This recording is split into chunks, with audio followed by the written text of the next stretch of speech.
नमस्कार, आप देख रहे हैं बिग फाइट लाइव और आपके साथ में विजेंद्र सोलंकी। सनातन, षड्यंत्र और सवाल। अब सोचिए, राजस्थान के एक बार धार्मिक स्थल को लेकर जो विवाद शुरू हुआ वो थमने का नाम नहीं ले रहा। बीजेपी प्रदेश अध्यक्ष मदन राठौड़ के बयान के बाद अब कई सवाल और खड़े हो गए। राठौड़ ने आरोप लगाया कि सनातन और आस्था के केंद्रों को बदनाम करने की कोशिश की जा रही।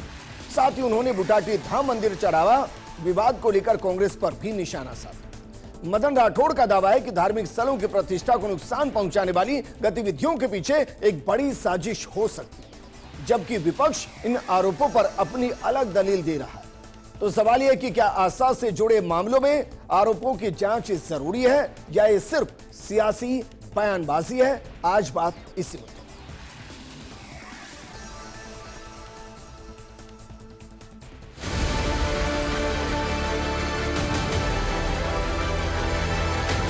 अब बुटाटी धाम में तो कांग्रेस के व्यक्ति थे। अब विकास जी को तो पता ही नहीं है, सेल्फ गोल कर दी।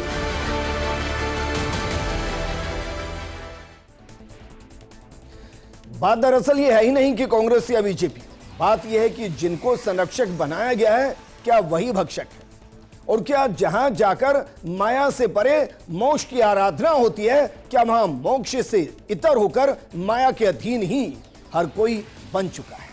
इस मुद्दे पर बातचीत के लिए हमारे साथ मौजूद हैं बीजेपी प्रवक्ता सुमन शर्मा जी, कांग्रेस प्रवक्ता आर तिवारी जी और राजनीतिक विश्लेषक योगेंद्र गुप्ता जी।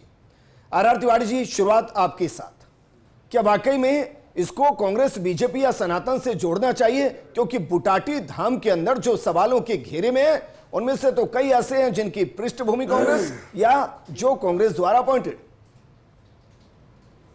सवाल कांग्रेस का और बीजेपी का और सपा का बसपा का है ही नहीं। सवाल है, सबसे पहले तो ये बताए मदन राठौड़ जी कि जो मेरे प्रभु श्री राम जी का अयोध्या मंदिर का ट्रस्ट बनाया सुप्रीम कोर्ट के कहने से। सुप्रीम कोर्ट ने कहा भारत सरकार से कि आप वहां पर ट्रस्ट बनाएं। मैं कह रहा हूं, जब आंदोलन चल रहा था, राम मंदिर आंदोलन चल रहा था, तो ये लोग बाग थे ही नहीं जो आज वहां सर्वे बन गए थे।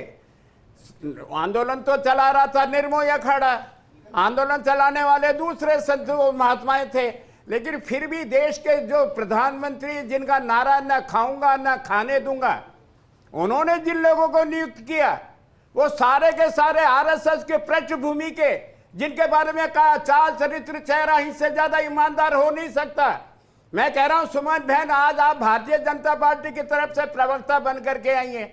शर्मनाक बयान है मदन राठौड़ जी का।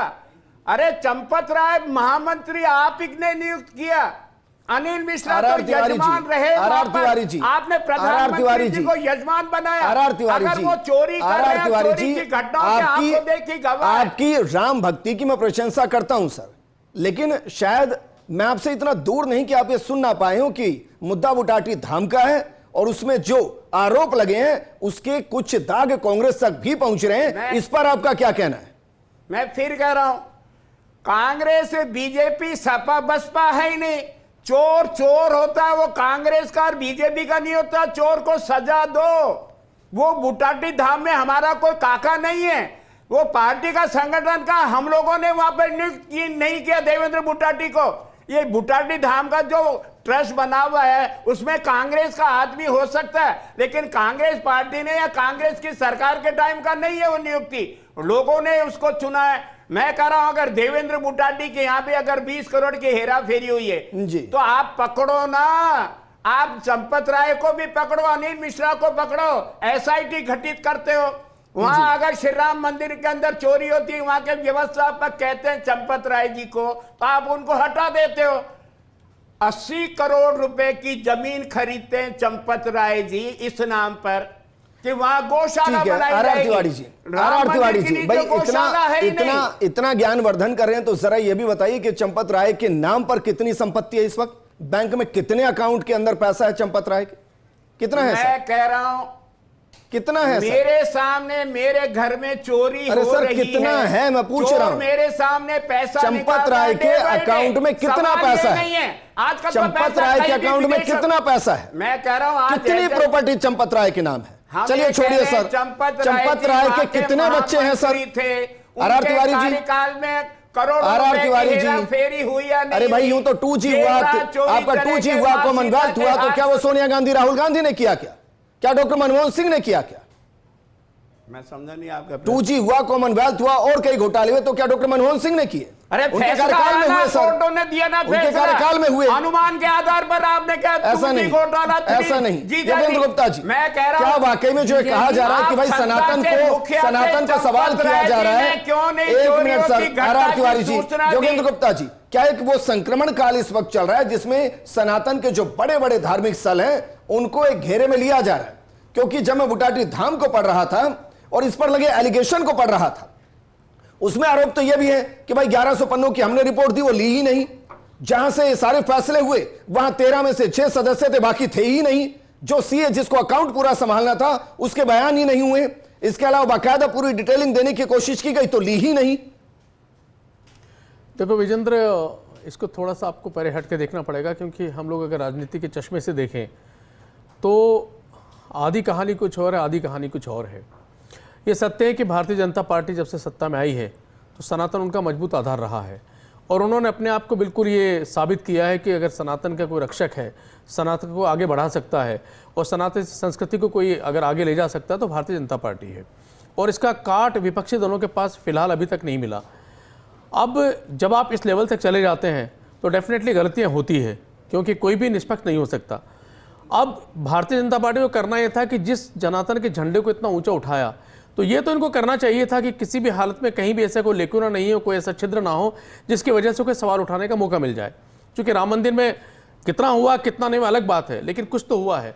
अब इसी तर्ज पे अगर बुटाटी धाम को आप उठा रहे हैं तो कांग्रेस, देखिए कांग्रेस भी राजनीति कर रही है, तो कांग्रेस राजनीतिक दल होने के नाते कांग्रेस को कहीं न कहीं ये लगता है कि जो सनातन इनका मजबूत धरातल था, अगर यहाँ पर कुछ हो रहा है और अगर किसी मुद्दे को उठा करके जनता को बताया जा सकता है कि देखिए सनातन के रक्षक नहीं है, जैसा कांग्रेस कह रही है कि सनातन के भक्षक हैं, तो इनको राजनीतिक फायदा मिल सकता है। मिलेगा नहीं मिलेगा अलग बात है, लेकिन चूंकि प्योर राजनीति है, राजनीतिक दल है, उनको उठाने का अधिकार है। तो मुझे लगता है कि 50% सत्य है, 50% राजनीति है। भाई राजनीतिक लाभ की बात ही नहीं है। मेरे प्रभु श्री राम के घर में डाका डाला गया भारतीय जनता पार्टी के ना खाऊंगा ना खाने वाले प्रधानमंत्री जी, वहां पर यजमान बनते हैं, 7-7 दंडवत लगाते हैं। मुझे भी समय दीजिए, उनके मन का गुबार बहुत, श्री राम प्रेम की गाथा बहुत अच्छी लग रही है उनके मुंह से सुन के। मुझे आर तिवारी जी को शांत चाहिए तो मैं बोलूं। मेरे प्रभु श्री राम, ये तो आर तिवारी जी कह रहे हैं मेरे प्रभु प्रभु, मुझे बहुत अच्छा लग रहा है, ये अच्छी बात, मुझे बहुत अच्छा लग रहा है। आर तिवारी जी,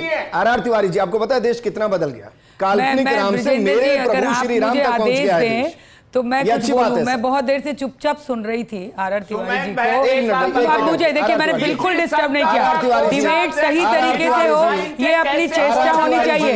तिवारी जी आप बहुत पॉलिटिकल मामला नहीं है, ये आपके प्रभु श्री राम का, हमारे बुटाटी धाम का मामला है। आप डिबेट को डेविएट मत कीजिए।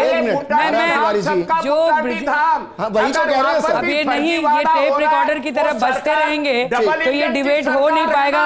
ब्रिजेंद्र, अगर इनको कहिए कि आर तिवारी जी, आप इनको ही बोल दीजिए, हम लोग चले जाते हैं पूरी तरह डिबेट ये ले लें अपने हाथ में। सीधा सवाल कर रहा हूं, अगर आरोप लगे हैं, अगर एलिगेशंस के साथ एक आंकड़ा आया है तो इस पर एक्शन क्या होगा? मैं एक उदाहरण ले लेता हूं। अगर राम मंदिर के अंदर अनिल मिश्रा और चंपत राय के इस्तीफे हो सकते हैं तो बुटाटी धाम में क्या होगा? देखिए, मैं एक बात बताऊं ब्रिजेंद्र, मैं बहुत शांति से हमारे साथी प्रवक्ता की बात सुन रही थी, बहुत वरिष्ठ हैं, पर मुझे लगता है कि राम जन्मभूमि का जो इशू आया है और तोते की तरह इन्होंने रट लिया और वो चालू हो जाते हैं। श्री राम प्रेम बहुत अद्भुत और उद्गार से निकलते थे, मुझे बहुत अच्छा लगा। सुन लीजिए ना, मेरी सुन तो लीजिए। और ये जब राम जन्मभूमि के निर्माण की बात कर रहे थे या राम जन्मभूमि के आंदोलन की बात कर रहे थे, जो ये बात रख रहे थे, तो उनका अधूरा ज्ञान है कि राम जन्मभूमि के निर्माण की कहानी, आप लोग तो सब उसके दुश्मन थे। राम के अस्तित्व पे ही सवाल उठाने वाले लोग थे। राम के मंदिर के निर्माण पे जाना, मंदिर में जाना आप लोग समझते थे कि आप लोग के लिए सही नहीं है। वो राम प्रेम से उद्वेलित हो रहे हैं, इससे अच्छी बात क्या हो सकती है? मैं कहती हूँ चलो, भगवान ने कम से कम सद्बुद्धि दी। दूसरा सवाल जो आपका है, चंपत राय और मदन राठौर जी की बात बात इन्होंने कही तो मदन राठौर जी को किस चीज की माफी मांगनी चाहिए? अरे वो कह रहे आपके विदेशी प्रदेश ताकतें आ अध्यक्ष, गई। सुनिए मेरी बात सुमन पहले, बहन, सुनिए मेरी आज बात। मदन अब देखो राठौर कह रहे विजेंद्र हैं सुनेंगे विदेशी नहीं, ताकतें सुनेंगे नहीं है। एक मिनट भाई, ये मदन राठौर जी किस बात की माफी मांगेंगे? किस बात की माफी मांगेंगे तो बताइए। कुटाटी धाम में देवेंद्र सिंह आपके शासनकाल में ईडब्ल्यूएस के राज्य मंत्री थे, आपकी सरकार ने उनको बनाया था, उनकी पत्नी वहाँ पार्षद है, वहाँ घोटाला होता है और हमारे आपके प्रदेश अध्यक्ष सेल्फ गोल करते हैं और भाजपा को गाली देते हैं, राम के नाम पे लूट का नाम हमारे नाम करते हैं। शर्म आप लोग को आनी चाहिए। सनातन को बदनाम करने का ये साजिश चल रहा है, मंदिरों को टारगेट किया जा रहा है। वैसे लोग जो बरसों पहले चाहे सोमनाथ का मंदिर हो चाहे अयोध्या का मंदिर हो, सबको बदनाम करने की विदेशी साजिश के तहत ये कार्य किया जा रहा है। और अभी मीठी मीठी बोली फूट रही है कि राम हमारे हैं, राम हमारे देवता हैं। राम के निर्माण के लिए हमारी आत्मा में राम बसते हैं, भारत के पूरी आबादी के आत्मा में राम बसते हैं, लेकिन राम का प्रेम कभी आप लोग दिखा नहीं। चंपत राय जी के बारे में बोलने के पहले 100 बार सोचिए। चंपत राय जी ने खुद कंप्लेन किया, आपको यह ध्यान रहना चाहिए। वहां जो हो रहा था, बंटी यादव कौन था इसकी भी जानकारी आपको होनी चाहिए। केवल एक बात की रट लगा के कि ये ऐसे, हम पूरी ईमानदारी और निष्ठा के साथ जिसने भी खिलवाड़ किया हमारी आस्था के साथ उसको बख्शा नहीं जाएगा। इसके भी इस्तीफे होंगे, एसआईटी जांच होगी, क्या होगा सब आपके सामने आ जाएगा। ये सेल्फ गोल जो कर रहे थे डोटासरा जी, गमछा घुमा घुमा के जो बयान देते हैं वो अपने ही जाल में फंस गए। अपने ही ईडब्ल्यूएस के पूर्व चेयरमैन जिनको राज्य मंत्री का दर्जा दिया था आपकी सरकार ने ही, वहां बैठ के वही ये काम कर रहे थे। अरे और इससे सारी चीजों का जांच करो, सारी चीजों का पर्दाफाश करेंगे हम लोग और बताएंगे कि धर्म की आड़ में धर्म और सनातन को बदनाम करने की जो चेष्टा कांग्रेस कर रही है उसको बर्दाश्त नहीं किया जाएगा। राजस्थान की जनता सब देख रही है, राजस्थान की जनता सब देख रही है। ये छाती ठोक के राम के प्रेम की गणना करने से कुछ नहीं होने वाला। जब राम से प्रेम करना था तब तो राम भक्तों पे गोलियां चलाई और आज राम को जब भी देखा जाता था आस्था की नजर से देखा जाता था, लेकिन अब आस्था के साथ साथ एक ऐसी नजर से देखा जा रहा है कि जहां हमारे आस्था से जुड़ा चंदा सही लगेगा भी या नहीं लगेगा। विजेंद्र जी, मैं इसमें एक सवाल है और ये हर जगह का सवाल है। सवाल का जवाब मैं देना चाहूंगी। शक बिल्कुल, जब कुछ बात निकलती है तो चर्चा भी होती है और आस्था पे ठेस भी लगती है, क्योंकि मंदिर में जब ये सारी चीज़ें होती है हज़ारों करोड़ों लोगों की आस्था जुड़ी होती है। चंदा हम देते हैं तो भगवान को हम कोई चंदा ऐसा नहीं देते, अपनी आस्था से देते हैं, किसी की प्रेशर से नहीं देते।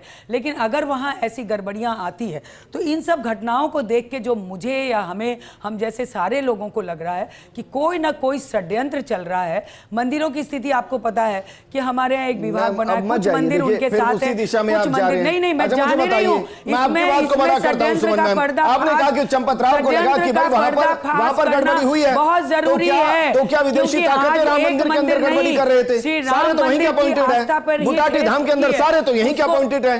आप कह रहे हैं विदेशी ताकतें उनसे लुटवा रही है। नहीं, मैं इसके राज की बात बताऊं, आप लोग थोड़ा सा समझने की मदन चेष्टा राठौर जी कीजिए। की बात से सहमत हो क्या सुमन की विदेशी ताकतें हैं? बिल्कुल है, विदेशी ताकत मतलब कोई विदेश नहीं, अंग्रेजों की बात नहीं हो रही है। जो विदेशों से देश को बदनाम करने की चेष्टा करते हैं हमारे देश के ही कुछ लोग, आप जैसे राजनीति के लोग जो देश के उन्नति और तरक्की को बर्दाश्त नहीं करते हैं, विदेश के माध्यम से षड्यंत्र रखते हैं, चाहे वो चाइना हो चाहे वो वामपंथी लोग हो, वो आपके सब सहयोगी है। श्रीमान जी अपने गिरेबान में झांकिए और जब इसका खुलासा होगा ना तो आप जवाब देने लायक नहीं रहेंगे। जब इसका खुलासा होगा ना शर्मा जी, एक मिनट, आप अपना चेहरा देखने के लायक नहीं रहेंगे। मुझे ऐसा लगता है कि इन इश्यूज पर ज्यादा बात होनी ही नहीं चाहिए, क्योंकि माया इसको हम लोग एडमिट कर रहे हैं ना, क्योंकि माया किसी की भी आंखों को चकाचौंध कर सकती है। बिल्कुल अब बहुत फर्क नहीं पड़ रहा है कि वो राम मंदिर में बैठा है या बुटाटी धाम में बैठा है। जब माया उसके सामने होगी तो उसके मस्तिष्क पर ऐसा प्रभाव डाले कि भूल जाता है। अब उसको एक क्रिमिनल की नजर से देखना चाहिए, ना कि इस पार्टी ना उस पार्टी। वो वहां बैठा था, जिम्मेदारी संभाल रहा था और इसलिए उसने अगर ऐसा किया तो उस पर कठोर कार्रवाई होनी चाहिए, चाहे वो कहीं पर भी हो।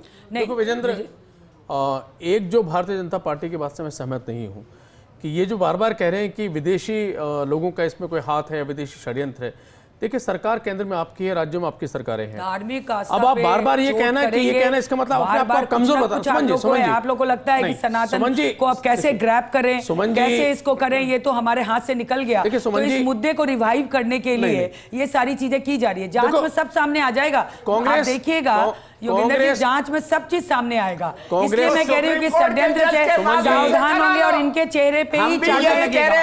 और जो षड्यंत्र किया गया है ना, जैसे जिस तरह से सोमनाथ मंदिर पे, जिस तरह से राम मंदिर के निर्माण में राम भक्तों पे किस प्रकार का प्रहार इन्होंने किया था, ये हम सब लोगों ने देखा था। और ये चीजें सनातन की आस्था देश में बढ़ने लगी। सनातन के प्रति लोगों का इनको लगा कि अब क्या किया जाए, कुछ नया ट्विस्ट है। ये चीजें सामने आएगी। घर के अंदर कोई चौकीदार है जी, बिल्कुल और है, वो चोरी करके ले गया जी, तो मतलब विदेशी ताकतों का हिस्सा हो गया। जी नहीं, वही मैं समझाने की कोशिश कर रहा हूं। विजेंद्र, मैं समझाने की चेष्टा करती हूँ। मंदिर समिति में बहुत सारे लोग होते हैं, उसका एक बॉस होता है, उसके साथ सब लोग सहयोगी होते हैं। उस सहयोगी में कुछ लोग कहीं से बिक जाएं और उसके बाद वहां षड्यंत्र को अंजाम दें और वही मालिक FIR कराता है, तो वो चोर की श्रेणी में कैसे आएगा? वो चोर की श्रेणी में कैसे आएगा? चंपत राय जी ने खुद FIR उसकी जानकारी खुद दी है। उनको इस तुलना से नहीं देखा जा सकता, इस नजरिए से नहीं देखा जा सकता। आज मेरे घर में चोरी होती है और मैं FIR करने जाती हूँ तो मैं चोरी हो जाऊंगी कि मैंने चोरी की है? मेरे घर में अगर चोरी होती है और मुझे जानकारी मिलती है तो मैं FIR नहीं कराऊंगी तो क्या कराऊंगी? उन पर जो आरोप लग रहे हैं चंपत राय जी पर, वो मैं उस दिन उस पर थोड़ा भी शक पैदा करूंगा जब उनके अकाउंट में करोड़ों मिले, उनके नाम पर संपत्ति मिले, कुछ नहीं है उनके नाम पर, तो मैं इस पर नहीं जा रहा हूं। यहां तक कि कंप्लेंट भी उन्होंने की, मैं उस पर भी नहीं जा रहा हूं। लेकिन योगेंद्र गुप्ता जी, क्या वाकई में माया के अधीन होकर वो सब भूल रहे हैं कि वो कहां पर हैं और किस भूमिका को निभाने के लिए, या उनको ऐसा लग रहा है कि भाई ये अपने आप में एक व्यापारिक केंद्र हो गया है, यहां से जितना लूट सकते हैं लूट लीजिए? इस मनोवृत्ति के लोग भी तो पहुंचते हैं। तो विजेंद्र, वही हुआ है। भारतीय जनता पार्टी ने जिस तरीके से सनातन को आगे बढ़ाया, मंदिरों को आगे बढ़ाया, आप भी देख रहे हैं कि लगातार जो मंदिर हैं भारतीय जनता पार्टी लगातार उनका विकास कर रही है और विकास की वजह से आज ये हालत है कि अगर खाटू श्याम जब चले जाइए, बाकी जगह चले जाइए, जहां पहले हजारों लोग आते थे लाखों लोग आते हैं। जब लाखों लोग आते हैं तो आस्था बढ़ती तो चंदा आता है। तो भारतीय जनता पार्टी की एक मिस्टेक ये है कि जब आपने इतना सब कुछ किया, एक व्यवस्थागत आपको ऐसी बनानी चाहिए थी ताकि वहां पे कोई ऐसी खामी नहीं रह जाए जिसका कोई फायदा उठा करके और इस तरीके की हरकत वहां कर जाए। भारतीय जनता पार्टी की गलती ये है। अब जहां तक आप कांग्रेस पर आरोप लगा रहे, तो देखिए कांग्रेस विपक्षी दल है, उसको अपना आरोप लगाना या सवाल उठाने का अधिकार है। अब भारतीय जनता पार्टी को मुझे लगता है इस मोमेंट पर सवाल उठा रहे हैं, सुमन जी बात नहीं सवाल उठा रहे हैं, एक मिनट, तो वो कांग्रेस के हैं बात चलने ना, दीजिए। वो कांग्रेस के चेयरमैन रह चुके हैं, क्या उनका इस्तीफा ले रहे हैं? क्या इनकी पार्षद है वहाँ, क्या उसका इस्तीफा ले रहे हैं? पहले वो करके तो दिखाएं कुछ, उनके पार्टी के वो क्या एक्शन ले रहे हैं? डोटासरा जी क्या एक्शन ले रहे हैं, ये भी तो बताना पड़ेगा। प्लस माइनस 5 हो सकता है। प्रेम में आप समझिए, बीते कुछ सालों में आपने और हमने देखा है महाकाल कॉरिडोर जाइए, कितने लोग जाते थे, और आज जाइए आपको पैर रखने की जगह नहीं मिलेगी। आप काशी कॉरिडोर जाइए, पहले कितने जाते थे, आज वहां पैर रखने की जगह नहीं है। चार धाम कॉरिडोर जाइए, जरा देखिए वहां क्या है। अमरनाथ यात्रा जाइए आप, इस वक्त वहां सिर्फ शिवलिंग इसलिए जल्दी चले गए क्योंकि वहां भीड़ बहुत ज्यादा हो गई। इसके अलावा चले जाइए सोमनाथ मंदिर, मैं ऐसे दर्जनों गिना सकता हूं जहां 10 साल पहले कुछ नहीं था और आज बहुत कुछ है। पर सर ये भी तो सच है ना कि जो बैठे हैं उनमें से अगर कोई एक गलत निकल गया, इसका मतलब ये थोड़ी ना कि आस्था ही खत्म हो गई। ब्रिजेंद्र जी, एक सवाल मैं करना चाहूंगी, एक सवाल जो RR तिवारी जी उस बुटाटी धाम के मंदिर समिति के अध्यक्ष और उनकी पत्नी पार्षद के लिए आप लोग क्या एक्शन ले रहे हैं? हम तो लेंगे ही, हमारी सरकार तो लेगी ही। अरे सरकार एक्शन लेगी, आप क्या कर रहे हैं? मैं कह रहा हूं प्रेम में डूब के यहाँ इतनी बात कर रहे हैं, सरकार ये तो बताइए, इतनी देरी सरकार तो करेगी ही, लेकिन आपकी नैतिकता नहीं है क्या? आपकी नैतिकता नहीं है क्या? लेकिन आप अपनी पार्टी की तरफ से क्या कर रहे हो? वो आपका वर्कर है, वो आपका कार्यकर्ता है, आप उसके खिलाफ क्या कर रहे हो? ये तो बताइए। केवल भाषण देने के लिए राम के प्रेम पे मुझे प्रोग्राम भाई बहुत शुक्रिया योगेंद्र गुप्ता जी। कांग्रेस से भी भाई ये सवाल तो होगा ही ना। जी प्लीज, मैं विद रिस्पेक्ट कह रहा हूं सर। योगेंद्र गुप्ता जी, भाई कांग्रेस से भी तो सवाल होगा ना कि आज की एक तस्वीर बताता हूं मैं, कुछ घंटे पहले की तस्वीर है। कांग्रेस के एक माननीय नेता कांग्रेस बीजेपी के एक बड़े माननीय नेता के साथ ट्रैक्टर पर बैठे तो उनका इस्तीफा ले लिया गया। आप समझिए, तो इतना अगर क्विक एक्शन हो सकता है तो यहां पर भी उनको बाहर करें। कांग्रेस ये तो करे कम से कम। यही तो जानना चाह रही, वो मैं नहीं। मैं कह रहा हूं अगर आपके खिलाफ आपराधिक मुकदमा है तो सरकार अगर मगर पहले क्यों, करेगी ना। जब सब दिख रहा है तो आप- अगर मगर आप क्यों, सरकार पार्टी का को जो काम एक्शन लेना हमसे चाहिए क्यों वो तो कराना ले। चाहते हो? सरकार तो अपना काम सरकार आंख करेगी बंद ही, करके पर बैठी पार्टी है को जो क्या? एक्शन लेना वो तो अखबारों में करे। बड़े-बड़े पेजों सब में दूसरे छपा है, करें, 20 हम करोड़ कुछ की नहीं करें। हेराफेरी। सब दूसरे लोग सरकार करें, क्यों हमें चुप कुछ नहीं बैठी करना है? है। हमें तो ये सब चंपत राय के करवाना खिलाफ है। मुकदमा नहीं, अरे देवेंद्र के इतना खिलाफ तो बोल मुकदमा नहीं। दीजिए फाइनल कमेंट आपसे चाह रहा हूं, सरकार, सर, ये इतना नहीं तो रुकेंगे। बोल दीजिए भगवान के नाम क्या पे वाकई में कि उनके खिलाफ कार्रवाई वाकई में करेंगे। आस्था को आस्था के साथ जोड़कर रखना चाहिए। सरकार और तो सबकी करेगी जो ही, जिम्मेदारी है बख्शा कि नहीं कॉमन मैन जाएगा। के विश्वास को टूटने ना दिया जाए और जिन पर भी कठोर एक्शन लिया जाए इसे क्रिमिनल ऑफेंस समझा जाए। इसको बिल्कुल ऐसा समझा क्यों कहा जाएगा, जाता है कि पूरा बिल्कुल सनातन समझा खतरे में जाएगा। आ गया है, पूरी सनातन के जांच अगेंस्ट और ही पड़ताल षड्यंत्र हो होगी। गया है। आप देखिएगा मैं- उस बुढ़ापे मैं- गांव के विजेंद्र- चेयरमैन विजेंद्र- के विजेंद्र- करोड़ों रुपए विजेंद्र- का सुमन निकलेगा। जी फाइनल कमेंट। मैं आपको यही समझाने की कोशिश कर रहा हूँ सुमन जी को और तिवारी जी को कि राजनीतिक चश्मे से अलग इसको देखने की कोशिश करिए। भारतीय जनता पार्टी का दायित्व बनता है कि जितने मंदिर जहां पर भी हैं और ये आगे और बढ़ेंगे तो वहां पर ऐसी व्यवस्था बनाइए कि ताकि कोई भी इस तरह की हिमाकत नहीं कर पाए, क्योंकि इससे बड़ा जघन्य अपराध कुछ हो नहीं सकता। आप कानून तोड़े ना तोड़े, किसी की आस्था को तोड़ेंगे बहुत बड़ा अपराध है। और मेरा कांग्रेस से भी कहना है कि राजनीति को अलग करिए। अगर आपका कोई व्यक्ति ऐसा है जो आपके समय में, आपके बाद में आपकी पार्टी से जुड़ा वहां बैठा है और उसने अपराध किया है तो कांग्रेस को मुझे लगता है कि त्वरित कार्रवाई करते उस आदमी को अलग वहां से कर देना चाहिए। दोनों पार्टियां जब करेंगी। शुक्रिया आभार तिवारी जी, शुक्रिया योगेंद्र गुप्ता जी, आपका भी शुक्रिया। जो धार्मिक स्थल होते हैं वो सिर्फ आस्था का केंद्र नहीं, वहां लोग आस्था से चंदा इसलिए भी चढ़ाते हैं क्योंकि उनको लगता है कि उनका 10 रुपए, उनका 5 रुपए एक सामाजिक उत्थान के लिए इस्तेमाल होगा।